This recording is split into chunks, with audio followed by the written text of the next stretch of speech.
Good morning, everyone, and thank you for coming. We appreciate you being here. Today, we're going to talk to you about Excel, a project that we've been working on for several years. And it includes, obviously, it stands for Exceptional Coaching for Early Language and Literacy. And we're going to speak today specifically about how we address vocabulary development for dual language learners and how we do this in terms of supporting home language development. And Carol and Kate are here today. But I also just want to say that we would like, if you have some questions, to please put them in the chat and we will answer them at the end. So thanks so much for coming. Just so that you know, I'm sure that you be aware of the fact that a lot of this work has been done not just by Kate and Carol and I, but also by other folks. Anne-Marie Hyman is also a colleague of mine at Temple University, and Mary Alice Bond is a longtime colleague at Johns Hopkins University, where Kate is, and Carol Hammers at Teachers College, Columbia. So again, welcome. Just to give you a little sense about what Excel is about, it's a year-long and it's online and evidence-based language and literacy professional development program and coaching for both lead teachers and assistant teachers. And we have focused specifically on pre-K, K, and first grade. And the online part the coaching is done online, and also the evidence-based. We have been working on a somewhat similar projects like this for almost the last 20 years, have done several randomized control trials, and have found out some very important and successful things with both teachers and children that have participated in this program. For example, teachers who have participated in Excel have increased their class scores, and also children who have participated also have increased their vocabulary scores, both on progress monitoring assessments as well as standardized measures. Today, in particular, we're going to talk about dual language learners. Oh, stay back, Kate, go back. And how the program has been adapted and to serve both dual language learners, both the teachers who teach dual language learners and the children who receive the instruction from the teachers. And most importantly, we're going to talk today about building language and vocabulary skills with young children. Thank you. Thanks, Kate. Our objectives for our talk today, we're going to go back and forth. Carol and Kate and I will share different portions of this presentation, but our objectives are to talk to you about the importance of oral language development, in particular home language development as well. We're going to speak to you a little bit about vocabulary instruction and how that can facilitate both the oral language development, but also for dual language learners. We're also going to talk to you a little bit about supporting home language of children who don't speak English as their primary language, and then some takeaway activities for you to take after the session. So, many of you may have already seen this diagram that talks about early language is fundamental to learning to read. And especially now that there's been a lot of conversations about the science of reading, we all, I think, know that, vocabulary development is very, very important, especially for preschool and kindergartners and first graders who are beginning to learn to read. Reading is comprehension. And so in order to be able to understand what a child reads, they need to understand the words that they're reading, but they also need to have these other components. So being able to have background knowledge, vocabulary development, understanding literacy knowledge, and in particular, also know phonological awareness, decoding skills, and also being able to do sight words. And again, the emphasis on the science of reading has, I think, shifted us a little bit to focus a little bit more maybe in pre-K, K, and K first grade classrooms to the emphasis on phonics and decoding. And we all know that that's extremely important for children to be able to learn to read. But but children at the same time also need to be able to develop language skills, because once you decode a word, you need to be able to know what that word means to be able to facilitate reading comprehension. So Excel has really focused on trying to help teachers to continue to obviously develop language skills, vocabulary skills in particular in classrooms. So again, for children who are speaking English, but also children who are learning English as a second language.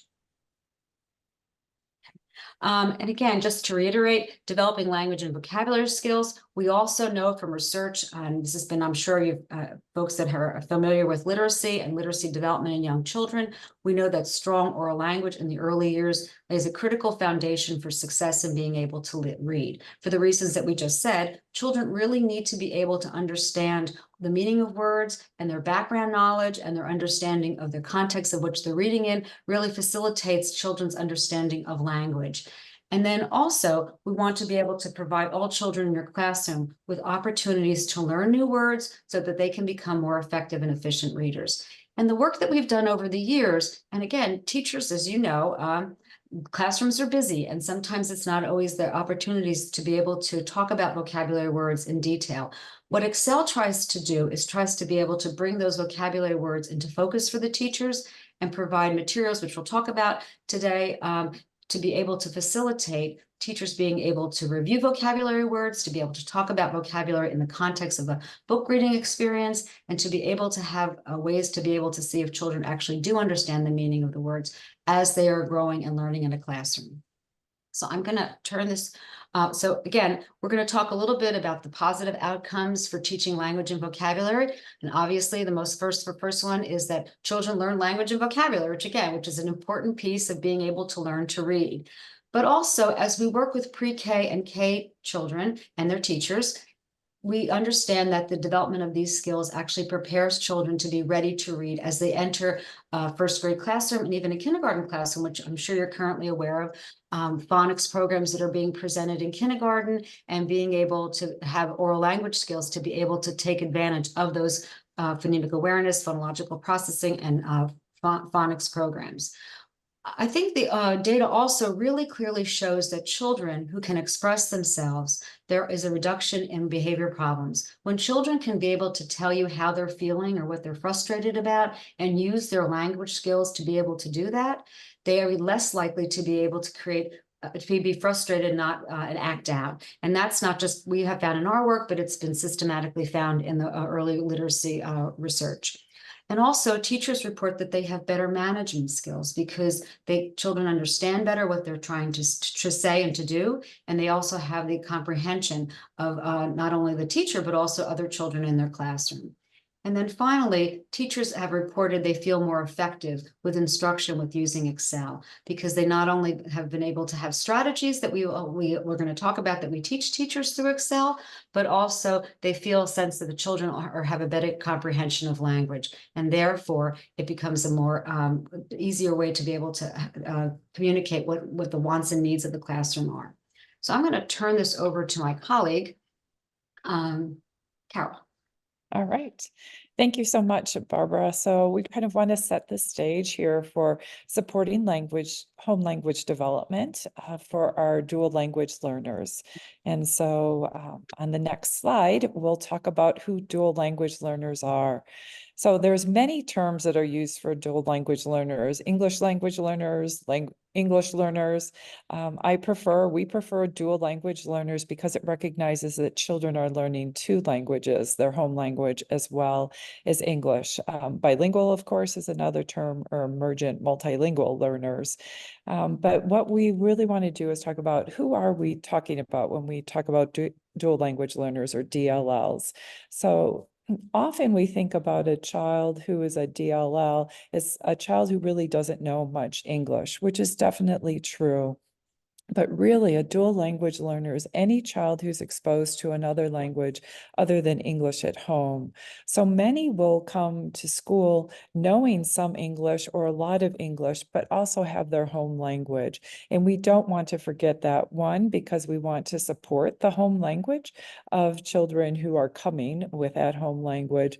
And also, we just don't want to forget about the children who know some English, and so they seem like they're just fine in English, but it takes 2 to 3 years for a child to be conversational in a second language, and 5 to 7 years for them to catch up academically. So we need to be supporting both languages as children are developing.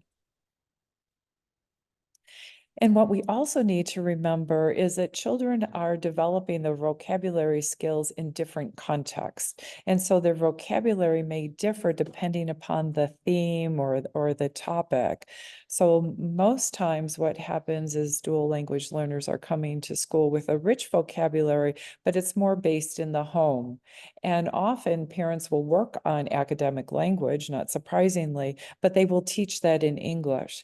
So sometimes children will have stronger vocabulary related to color names and shape names in English rather than in their home language. A lot of the children we're working with are Spanish speaking, so I may default to that.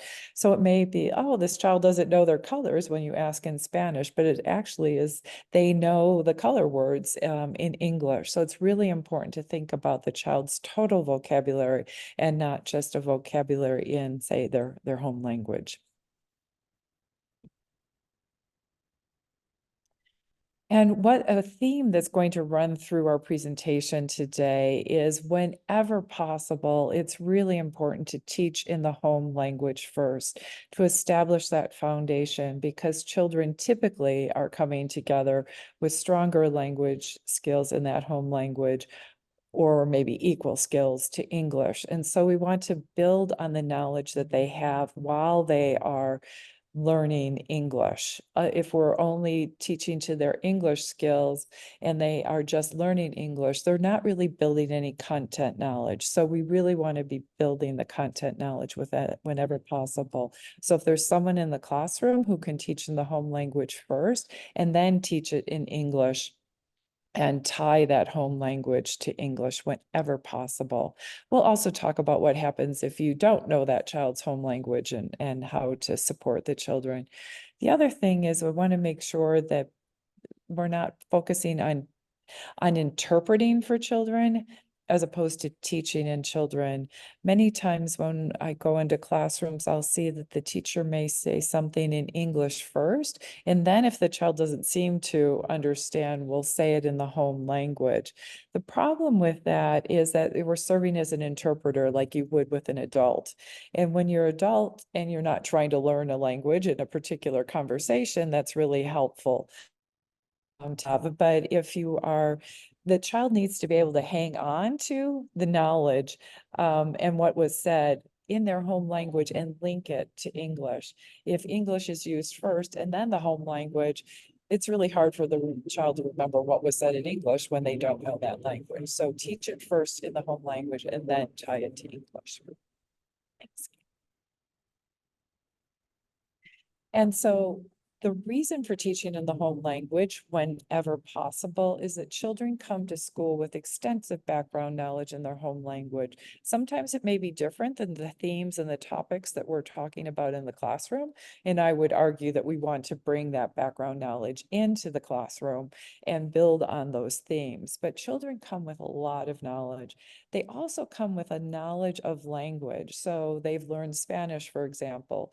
They know how to use language to ask questions, to make statements, to express their wants and desires. And so they don't have to relearn what is language and how to use it. And so they're bringing a lot of that knowledge that we want to bring in. The other reason is that the home language is really tied, and anyone's language is really tied to their culture and identity. And if we're not linking and identifying with that home language, recognizing the value of that home language, even by just saying hello and goodbye in their home language, that's really validating who they are. And of course, maintenance of home language allows children to become bilingual, which is such an advantage in this global society now. I know that's kind of overused, but when you know more than one language, you have a lot more economic, educational opportunities. So we really want to build on the strengths that the kids are coming with into our classrooms. So now I believe I'll turn it over to Kate. Thank you. Okay, so now we're going to talk about vocabulary instruction and what that looks like in your classroom. So when we think about how children learn vocabulary, there are three key pieces that you want to keep in mind. One, we should think about concrete tools. So for example, maybe you're introducing and talking about the word butterfly in your classroom. When you do that, it's important to have a visual to go along with your word. So maybe that means you are putting a picture of a butterfly up on a smartboard if you have that in the classroom. Maybe you have a printout of a photograph of a butterfly, or maybe you have an actual physical prop from the science area that you can bring in. Using that concrete tool throughout the day as you're talking about your target words is a really helpful way for children to learn and use the words themselves. We also think about using vocabulary in conversation. So it's important as a teacher that we use and describe our vocabulary words when we are talking with the children, asking questions. And then on top of it, it's also important to encourage the children to use and describe the vocabulary words in their language as well. And then lastly, repetition. We want to use those target words as often as possible throughout the day to ensure that children have opportunity to learn those words. So maybe that means you're using your target vocabulary word butterfly, you're selecting a book that talks about the life cycle of butterfly, you're looking for butterflies when you go outside on the playground, and then you're also having a small group about matching butterfly wings together. It's important to use those vocabulary words as often as you can because children need to hear new words between 20 and 200 times before they can use them in their own conversation. And 200 might feel like, wow, that's a lot of times to say the word butterfly, for example. But just think about if you're reading it in a story, you have a small group activity, you are looking for the butterflies outside, you really will be able to use that word numerous times if you're intentionally planning activities throughout the day. And then to lead into that, children also learn words when they have the opportunities to use them during activities. So matching those butterfly wings, drawing pictures of butterflies, talking about the stories that you read in the classroom. And children also learn new words when they can make connections to words that they already know or things that they already know. So maybe you're feeling confident that the children know the word butterfly, then you can start using butterfly to make connections to the word caterpillar. Or maybe children are familiar with the word insect and you can make connections to butterfly. And then similar to what Carol just mentioned, maybe children know the word butterfly in their home language so that they can then make connections to the word in English. And you can make those connections, one, by introducing the words in both languages and also using those physical props or cues so children can see the word and maybe they're thinking of the word in their home language as you're introducing it in English. For Excel, when we think about selecting vocabulary words, we encourage teachers to select words that are connected to the stories that they're reading in the classroom. The suggestions that you'll see on this slide are for a typical pre-K classroom. So if you're working with younger students, maybe you'll make some adjustments one way. If you're working with kindergarten, first grade, second grade, you may choose to select more vocabulary words, for example, than are listed on this suggestion. But we encourage teachers to select anywhere from 3 to 5 words to focus on for each story that they read. If you're following a distributed approach where maybe you're reading one story Monday, Wednesday, Friday, and another story Tuesday, Thursday, that means you're selecting 6 to 10 words to introduce and talk about during the week. When you're selecting those words, it's important to think about words that are both relevant to that story and then also the overarching theme or unit that you're focusing on in the classroom. Select words that appear multiple times in the story and that are also important to the comprehension of the story that you're reading. We also encourage you to select some tier 1, tier 2, and maybe even some tier 3 words. Think about your classroom and try to pick words that are unfamiliar to most of the students in your classroom. For example, if we're thinking about the story from caterpillar to butterfly or any story that's related to the life cycle of the butterfly, you might select the words caterpillar, butterfly, and leaf as your target vocabulary words. Caterpillar and butterfly appear multiple times in the story. They're really important to the comprehension. We want children to start learning about the life cycle of a butterfly. So those words seem critical for that. And then leaf might be a word that feels in some ways maybe a little bit easier, but maybe you've talked about leaf during the fall theme. And so now you want to think about leaf in sort of a different lens of the caterpillar needing to eat the leaf or choosing to eat the leaf when they're hungry. So sort of as also another way to review and see maybe what the children are remembering from when you focused on leaves in the fall. For vocabulary, we've selected our words. Now, how should we introduce them to the students in our classroom? We suggest following these 4 easy steps. You'll use a visual or prop like we mentioned, so that picture of a butterfly. You'll say the word and then encourage children to repeat the word back to you. You'll provide a child-friendly definition or description of the word, and then you'll say the word one more time before moving on to your next word. You can do this vocabulary introduction in a small group. You could do it during morning message, or you could even do it just right before you're getting ready to read the story to the kids in your classroom. If you or another teacher in the classroom speak a home language, it's advised to follow these steps and introduce the words in the home language first before you introduce them in English. Again, that could be something that's done in a small group the day before, or if it's your entire class that speaks the same home language, you could introduce it in a large group before reading the story. For child-friendly definitions, we recommend using the website kids.wordsmith.net. I always go there when I'm looking for a new child-friendly definition.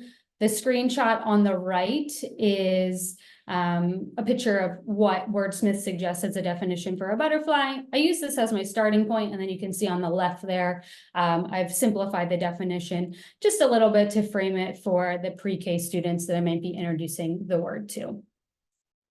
If you speak the home language, again, you can also translate then this definition to the home language to introduce to the children. Whenever possible, if you can write down this child-friendly definition before you introduce it to students in the classroom, that really helps you stay consistent and use that same definition every time you introduce and talk about the word. And that consistency really helps the children then also learn and describe the words themselves.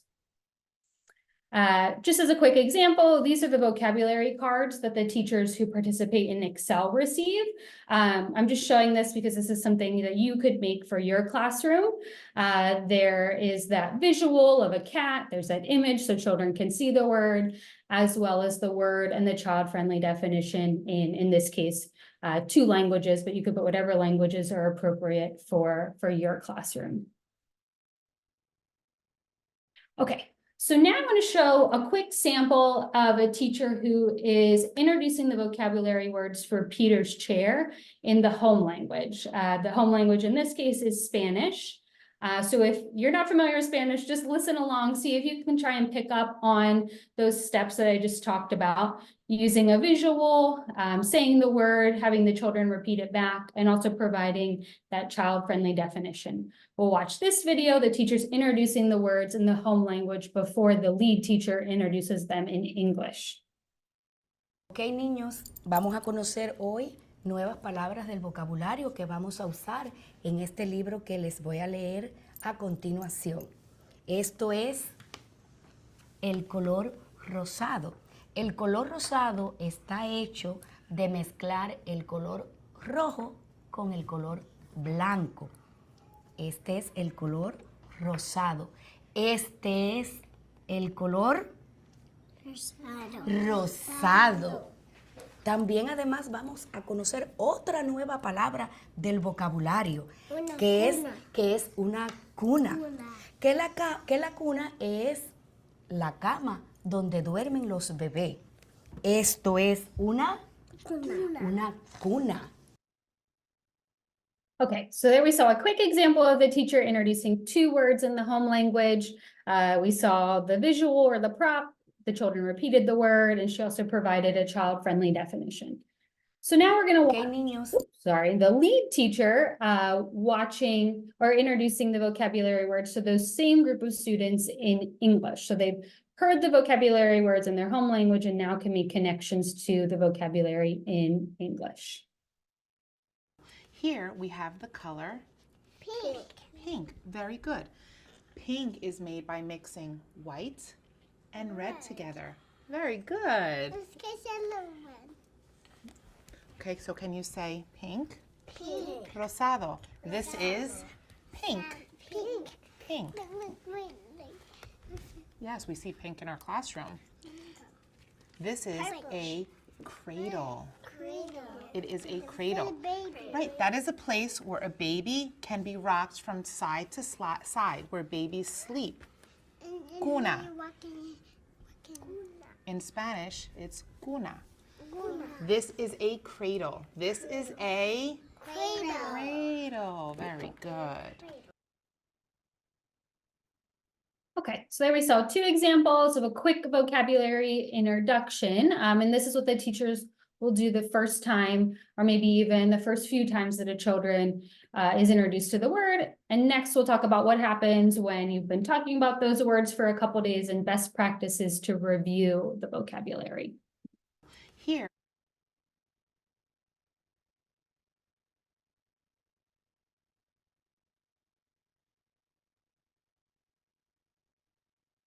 Kate, is that? I can take it if you want, but I was thinking you were, doesn't Sure, matter. no, that's fine. I can absolutely, I wasn't just, there's absolutely fine. So thank you. I just also want to just step back 1 minute to what Kate said about the tier words. And I want you to think about that because we have been, there's been a lot of work that has looked at children acquiring tier 2 and tier 3 words. But in our work, we've actually found by using tier 1, tier 2, and tier 3 words, it actually is a benefit to the children. Oftentimes children will not, it's taken for granted that they may know some of the tier 1 words, as Kate mentioned. And so we really do strongly emphasize that teachers spend some time on the tier 1 words, even though they may think the children already know them. So just trying to reiterate what Kate said about that. So the vocabulary review that Kate and the video showed, actually what it does is it provides a lot of exposure to the word. And I hope that you noticed in the videos, and also what Kate said is that she's saying the word over and over again. So they hear the pronunciation of the word and then also the meaning of the word tied with that. And you heard that the little girl said, it's a baby say, and she was reinforcing that with the child as well. It also gives you a quick assessment of children's understanding of words. And to the point that I was trying to make about tier 1 is that when we try to ask children meaning of a word, and they are not able to do that, or maybe able to articulate it, we can come back with, as a teacher, to come back and be able to provide that quick definition, as Kate described, to be able to provide, a butterfly is an insect that flies, and be able to give that information. And then also being able to clarify the word meaning. And again, we understand at a pace in a classroom, things are going quickly and teachers have many, many things going on. But if you get our teachers that are trained in Excel, get into a routine of being able to do that, and they report that actually it becomes more of a kind of an easier thing to do once you get in the habit of doing it. And again, the outcome for the child has been very successful. Thanks, Kate. So again, just to say what Kate was talking about in terms of a vocabulary review, the use of visuals or props. In Excel, we provide picture cards, but as Kate mentioned, you can make those picture cards yourself, but having a visual really helps the child be able to conceptually understand what the meaning of the word is and have a visual representation of that. In particular, helping children who are dual language learners who may already know, as Carol mentioned, may know the word in their home language, but are trying to learn it in both in English. And for those children that may not know it in English or in their home language. And the other step is saying the word, and you want to say the word as the teacher so they hear a pronunciation of the word, but you really want the children to come back and be able to say the word back to you. So it's not only just understanding the meaning of the word, being able to say the word in a way that's understandable to others. And we recommend and invite one child to share what they know about the word. This can take a lot of time, depending on who you ask, but it also is, as we said, a quick assessment to be able to understand what children know. And again, that changes from day to day. You'll choose different children and also be able to do it in different contexts, just to be able to do quick assessments of understanding what children know. And the final thing is to be able to provide feedback to the response. You want to say the word one more time. You want to be able to say, yes, that is the correct definition, or maybe you got it pretty close to the cradle. It's not something that you put a kitty cat in. It's something that you put a baby in. I guess you could put a kitty cat in, but probably not with a baby. So just trying to be able to provide some feedback on the child's definition and be able to have a conversation, as Kate mentioned, in terms of trying to be able to reinforce the language development and the vocabulary development for the child. Okay. Kate, are we going to play the video here? Sorry. Yeah, No, you're fine. We were debating. This is a quick video of a teacher who's reviewing some vocabulary words from the winter theme. So the children have seen the picture cards, they have heard the definitions, and so you'll see her asking one or two children what they know about those words. Thanks. Mhm. If you live someplace cold and it snows, you can make one of these. No, about a snowman. Wait, what do you know about a snowman? You can make him with snow. What else do you know about a snowman, Courtney?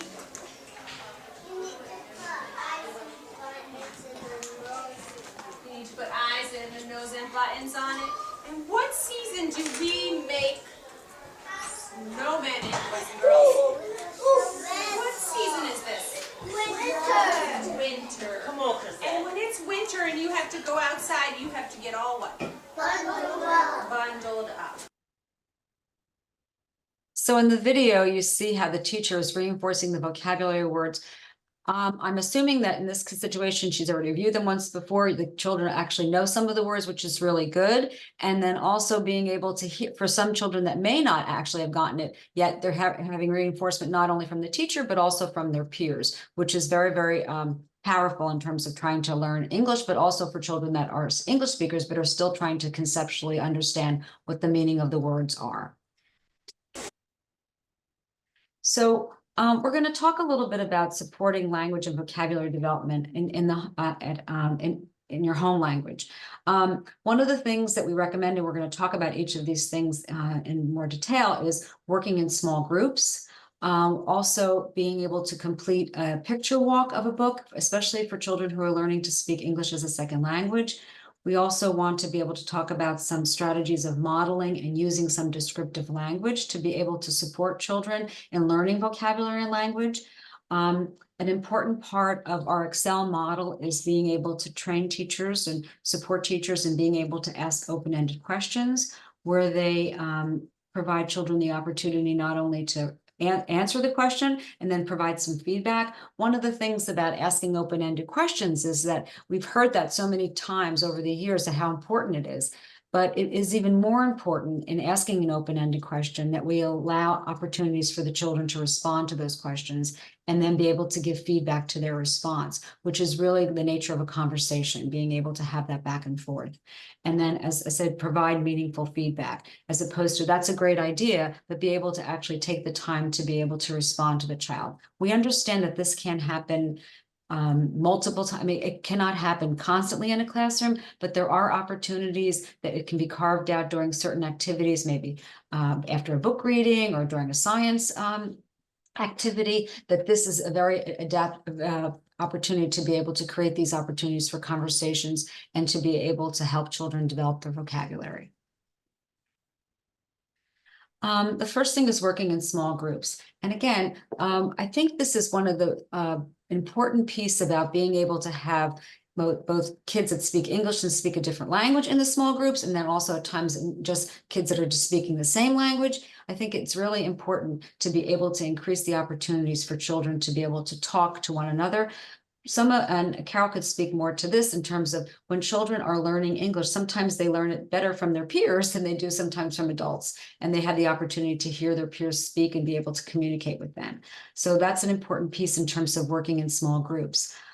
Teachers during small groups, because it's not obviously whole group, they can provide more targeted feedback. So if a child asks a question, and what's that? They can say, that is a cradle. And that said, what does a cradle do? Well, a cradle is a place that you put a baby. And have you ever seen a cradle before? The teacher can, and then can find out a little bit more about what a child knows about a vocabulary word.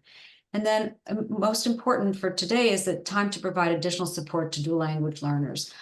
Sometimes it's important to be able to have a group of students that speak the same language in a small group, if it's possible, to be able to do activities that allow them to be able to learn vocabulary words that they may not be familiar with, and be able to have extra time provided by the teacher in a small group. One of the things that we strongly recommend to our teachers in Excel is to do picture walks before a child actually hears the book read by the teacher. And the way, and I'm sure that most of you are familiar with this, but showing the children the illustrations on each page first, and then talk about what is happening, but not read the story. Point out some of the target words that we're going to be talking about that are also, as Kate pointed out, are critical to the comprehension of the story, and provide the main idea of the story so the child can get a gist of what's happening. And then also ask questions like, what do you think is happening here? And have the children have opportunities to be able to provide input. It also, these kinds of questions allow for assessment, so the teacher can be able to know what the children understand and what they may be struggling with. And then finally, if you speak the home language, complete the picture walk in the home language, even if the book is not available in the home language. All of these together provide an opportunity before the book is read, specifically with the words that are on each page. This provides the dual language learner the opportunity to conceptually understand what the story should be about. It'll provide some more background knowledge and be able to provide information about vocabulary that's critical to comprehension. So a picture walk is really an important strategy to help dual language learners to be able to take advantage of some of the information being presented in text. And this is just an example of some of the things that we give to our teachers that are being trained in Excel. This is often used by the teaching assistants who speak the home language, and they're provided with exactly what they need to do in terms of a picture walk. It's provided to the teachers both in English, as you can see, and then also in Spanish. And so and this is for Lola Gets a Cat.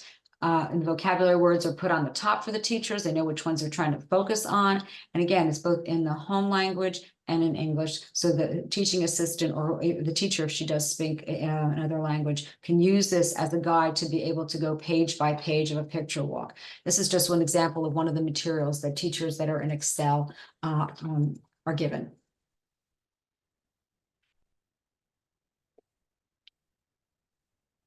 Muted. I'm muted. So thanks. Actually, Kate, could you just go back to the previous slide? I know we didn't plan this, but I just wanted to reinforce what Barbara was saying in terms of picture walks. For a child that's learning English, for a child that doesn't, maybe not going to be able to understand the complex sentences that often occur in books, these picture walks are critical. So this also relates to the next slide, but you can see on this picture walk in English, Lola wanted a cat. Her mom said taking care of a cat is a lot of work. And so the idea here is that the language is a bit simpler than it is when the book is actually read, so that the child has something to hang on to. It's like, oh, I saw that picture before, and I know what's going on in the pictures. So yes, now the next slide. Thank you. And so when talking with children who are learning English, or children maybe who have special needs as well, not that those are they're not equal groups, they're different groups there, but we want to be thinking about modeling simple sentences for a few reasons that will help their child's comprehension. A lot of times in our classrooms, we're using very complex sentences, like after we go outside, we're going to eat lunch. That's a really long sentence. And if you're not proficient in English, that's a lot to digest. So using modeling, using simple sentences, we're going to recess. Next, we're going to eat lunch is a lot simpler for children and can help them build their comprehension. Admittedly, children need to hear longer sentences in order to build that comprehension. But the other thing we're thinking about here is modeling simple sentences for children, thinking about what they might be saying in a particular situation. So particularly with children who don't know much English, they may be in a small group, but they're really not saying anything. They may be in free play, but they're not saying much. And so how do we help them express themselves? So that's by modeling simple sentences, a subject, a verb, it may be an object. So you can use self-talk and parallel talk. So self-talk is just talking about what you're doing. So I'm playing with the truck. The truck goes vroom. The truck hit the car, so that you're describing what is happening. So that's self-talk. Parallel talk may be talking about what that child is doing or what other children are doing. She's playing with Play-Doh. She's playing. And she's making a ball and pausing in between sentences, speaking somewhat slowly so that the child has time to kind of internalize and process what's being said. Another thing that's really important for children is talking about what's happening right now in the here and now. If you're talking about something that happened last week, or you're talking about something that happened at home or in the grocery store, and they don't know much English, they don't have the context, they don't have those visuals in which to kind of map language onto. So it's really important to talk about what's happening here and now. Also using build-ups and breakdowns and build-ups. On the next slide, we'll have an example, so I'm going to come back to that. Of course, using the target vocabulary whenever possible, when you're modeling, when you're using self-talk, parallel talk, because as Kate said, children need to hear the words 20 to 200 times before they're able to use it to themselves. And as you know, our theme is model in the home language first, whenever possible, and then in English. And actually in the home language, we can use much more complex sentences with children so that we're building their linguistic knowledge and how to make complex sentences. But it's also very helpful to model more simple language in the home language and then pair it with English whenever possible. But the next slide should be giving us an example of a build up and breakdown. So here's an example. You might say the bunny is eating a carrot. That's a long sentence for a child that doesn't know much English. And so that you might say the bunny is eating the carrot. The bunny is eating. The bunny is eating a carrot. So that we've started with a full sentence, we've broken it down, but then we've taken it to a grammatically complete sentence. We don't want to only model grammatically incorrect by like is eating. That's a really nice model, is eating, but yet we want to take it and model it back into the grammatically complete sentence. Right. So as we talked about using descriptive language, talk about vocabulary from the theme throughout the day, using them during morning message, using them again during book reading, ask questions that require children to use the targeted vocabulary words in their responses. I have an example in a couple of slides, but it's just giving them a prompt so they use those vocabulary words. And again, whenever possible, have the conversations in the home language in English. And then what's critical, and Barbara's already previewed this, is asking open-ended questions. I'm sure you've heard about open-ended questions, and you've heard about, and we've talked about them before. It's actually really difficult to ask open-ended questions. A lot of times, if you go back to your classrooms and kind of listen to yourself, a lot of times we're asking yes/no questions or closed-ended questions, such as, oh, are you eating the apple now? Yes. Is the boy happy? No. And so the child really doesn't have to put together a complete sentence. And actually, it would be really pragmatically incorrect to make a child use a whole sentence to many of the closed-ended questions. When we're asked a closed-ended question like, what is this? We don't say, this is a bottle. We say, a bottle. And so we want to think about open-ended questions because those require children to use more languages, or choose more language, excuse me. They have multiple correct answers. So this is really helpful for dual language learners. They don't have to have the right answer. They could say something and still be successful. If we are only asking dual language learners yes/no questions because we're afraid we're putting them on the spot, their language abilities aren't going to build. Again, they provide open-ended questions, can provide exposure to the targeted vocabulary, and they provide opportunities to use the targeted vocabulary. So we'll go to the next slide. So just some examples. A closed-ended question is, what is he doing? It sounds open-ended, but really you can answer the question in 1 or 2 words. What is he doing? Playing with blocks.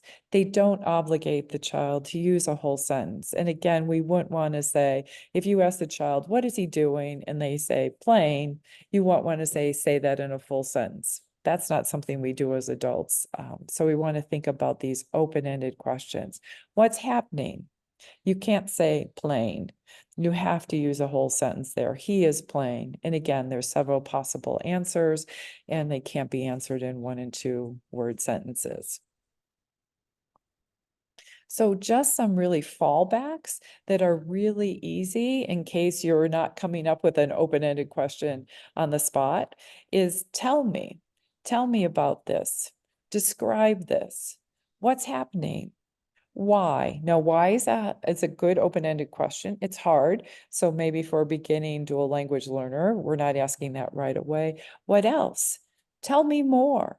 Uh-oh, what's next? And actually for children who are learning language, young children, preschoolers, kindergarten, even repeating their actual statement will get them responding and talking more. So just thinking about tell me, what's happening? Now what really helps children have those opportunities.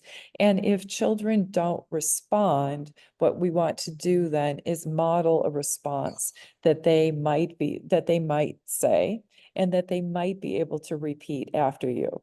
We're not going to ask them, repeat this after me, but you want to, tell me about the picture.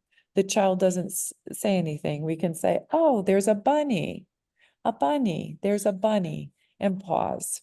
And that allows them the opportunity to repeat back and to imitate what you say. And then these are examples of open-ended questions or prompts that are using vocabulary words. Tell me about the butterfly you drew. What do you know about caterpillars? So they kind of have to say a caterpillar comes from or turns into a butterfly. And so they often have that opportunity to use the vocabulary word. So I think now Kate will talk about wait time.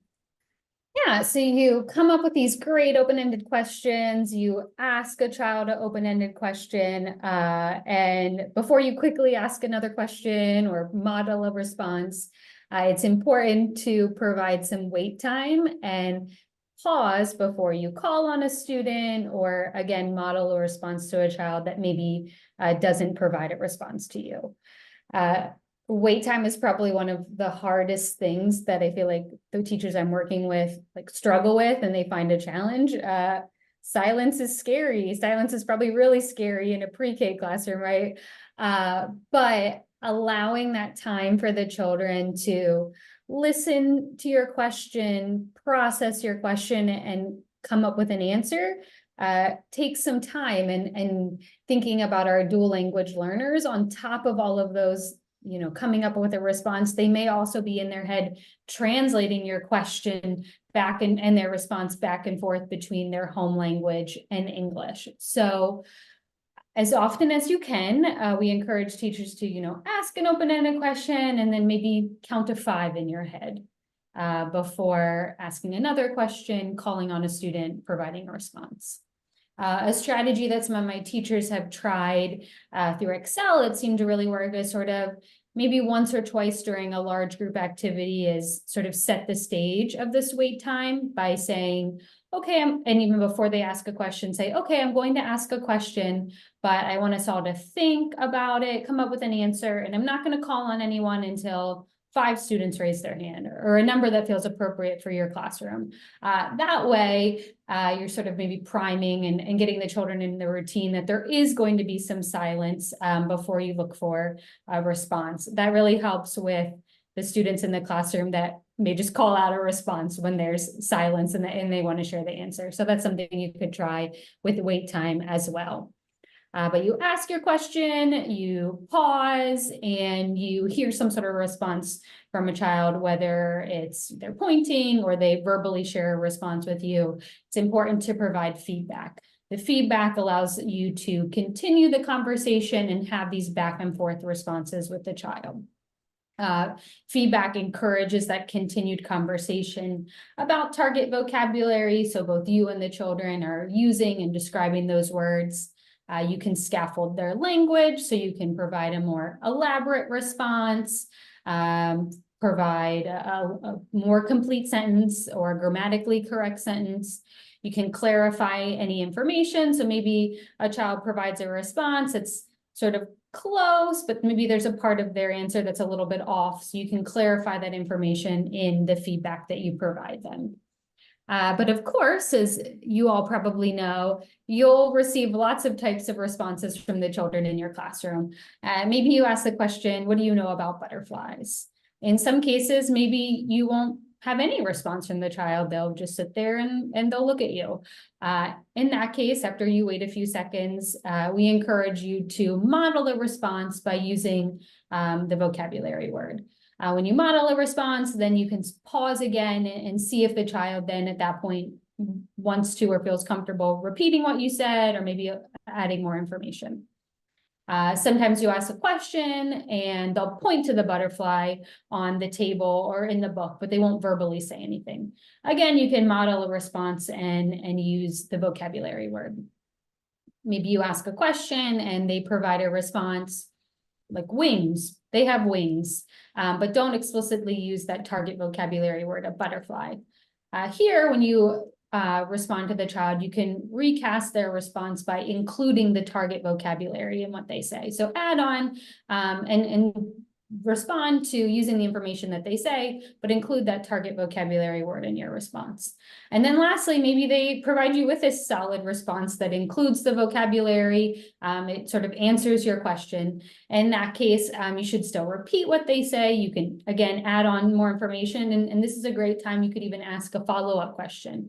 Butterflies have wings? Okay, well, what else do you know about butterflies? Tell me more. And that is a great way to, again, continue the conversation, to have these conversational turns between you and the child. And so this is a great strategy, that back and forth, to use during those small group times. I know during a large group, it's probably challenging to have multiple back and forth conversations because you're trying to navigate the whole group. This is a great strategy to use, again, in small groups during that center time when you're working more one-on-one with a student. Thanks, Kate. So just to review, in order to be able to support home language and vocabulary development, we talked about these components: trying to work with small groups that provides opportunity for more individualized conversations with children, to be able to do a complete picture walk, as Carol suggested, can be done to be able to support young children's understanding of the story, and hopefully can either be done either in English or hopefully in their home language. But also to model and use descriptive language will also help develop English language learners' vocabulary development. Kate and Carol both talked about asking open-ended questions and how important that is in terms of providing opportunities through wait time, and also just encouraging the children to respond. And then finally, in the importance about providing feedback, a meaningful feedback, as opposed to great job, good, thank you, or whatever, but being able to hear what the child has said and then be able to provide some kind of meaningful response to their comment. So we're going to watch a video of supporting home language development. Kate, do you want to begin with that first? Yeah, let me see. Let's do some talking. Let's talk about some things that you would like to share this morning. As I said, we'll do our calendar and our weather later on. Let's have some sharing time. So you can use this time to share anything exciting that you have going on. Might want to talk a little bit about the trip yesterday, since we didn't have a chance to talk about that. Let me see who has something they would like to share with us this morning. Noah. Helicopter? Okay, can you tell us about your helicopter? I saw you brought it in this morning. Can you tell us about it? How? How did you make it? Okay, and why did you choose to make a helicopter? No reason? Think back to when we talked about helicopters. A helicopter is a kind of what? What kind of transportation vehicle? Where does it travel? In the air. Very good. And you'll share it with us later on today, okay? All right, Tyree, what would you like to share with us this morning?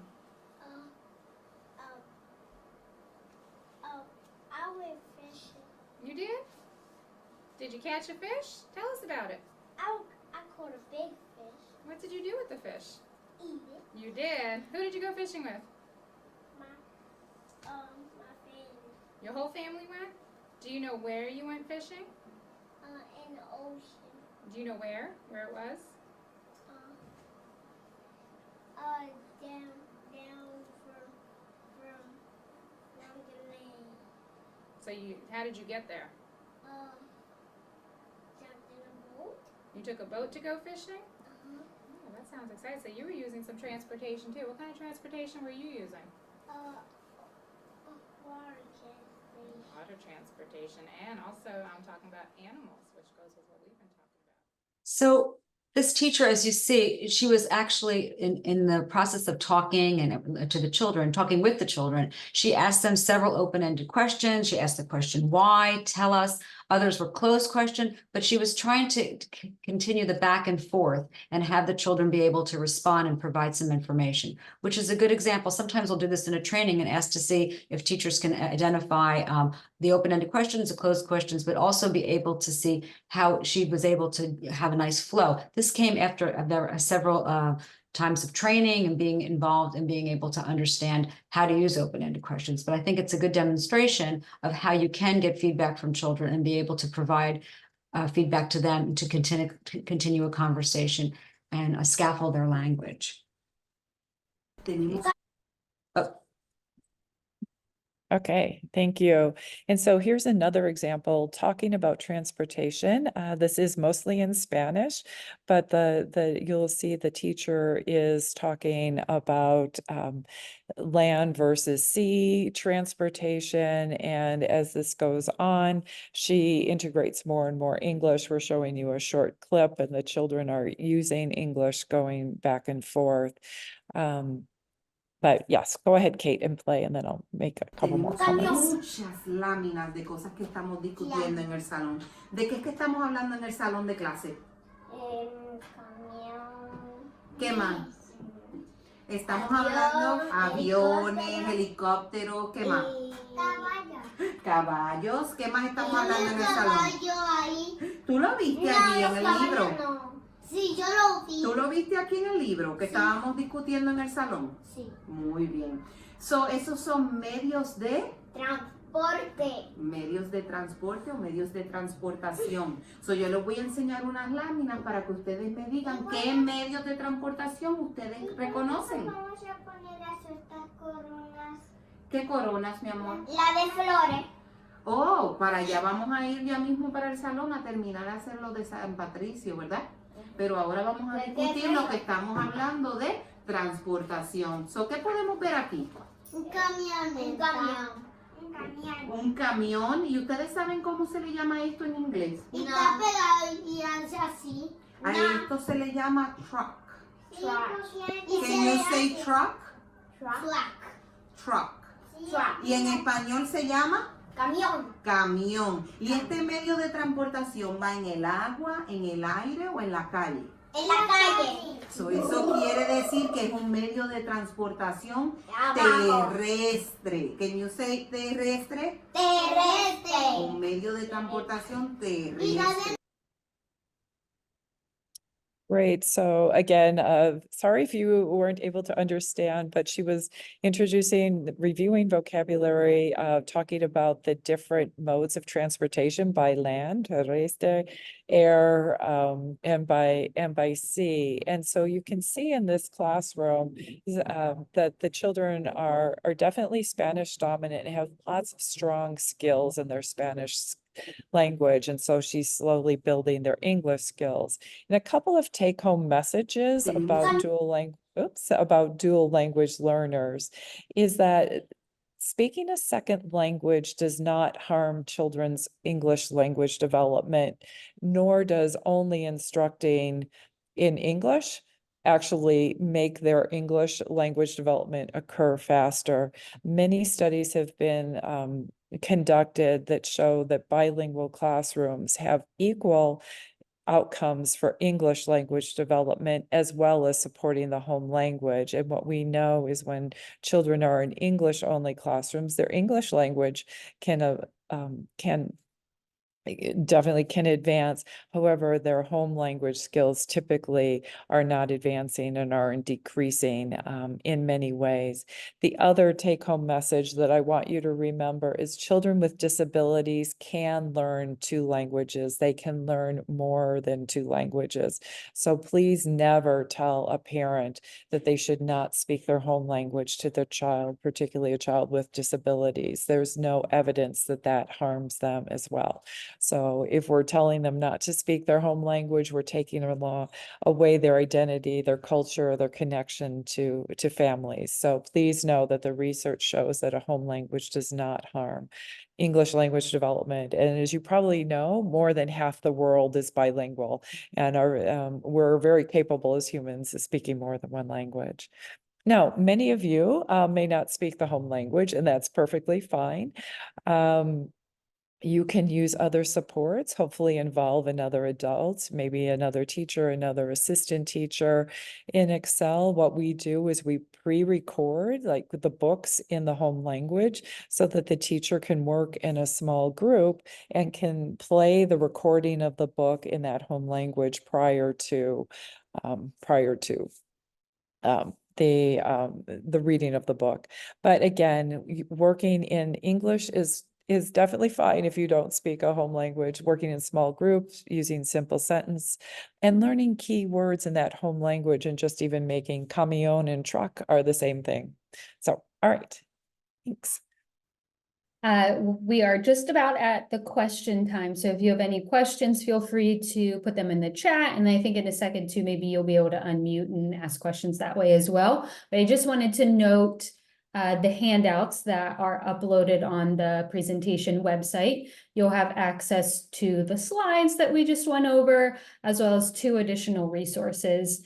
Here on the left, you will see a handout that pretty much summarizes everything that we spoke about today. It's a great tool to review and share in terms of how to support dual language learners in your classroom, and also a great resource if you want to advocate for the home language use in the classroom. I know sometimes classrooms may encourage you to use English mostly throughout your day. So it's a great tool if you want to share with others why it's important to use the home language in your classroom. And then on the right, it's an activity or a lesson planning worksheet. So we hope that you use some of these strategies in your classrooms and your programs. This worksheet is a nice way to think about everything that we've talked about today and sort of plan a small group activity, plan those vocabulary words, child-friendly definitions before you are working with the students in your classroom. So I will just move on to this last slide. We thank you so much for joining us today. If you have any questions after the webinar, you're welcome to email us. Our email is down there at the bottom, and then also our website if you would like to learn more about Excel and the PD program, if you want to bring that to your teachers at your site.